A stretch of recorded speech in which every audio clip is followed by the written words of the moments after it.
ఈరోజు ఎండు మెత్తల్లో ములంకాయ, టమాటా, ఉల్లిపాయ, పచ్చిమిరకాయలు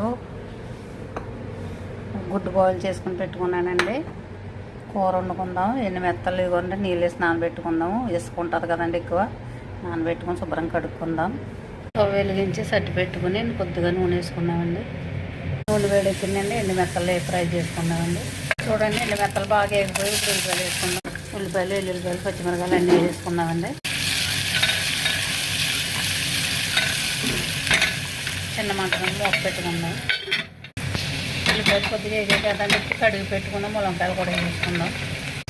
ఇప్పుడు ఉప్పు, కారం వేసుకుందామండి. పసుపు వేసుకుందాం. కొద్దిగా ఉప్పు, 1 టీ స్పూన్ కారం. ఇప్పుడు నీళ్ళు వేసుకుందాం కొద్దిగా, ములంకాయ ఉడికిలాగా.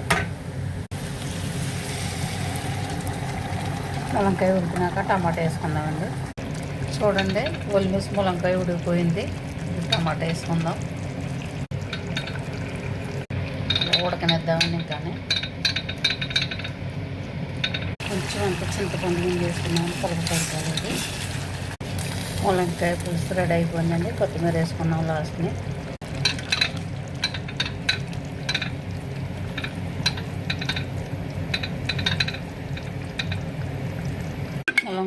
ములంకాయ పులుసు అండి.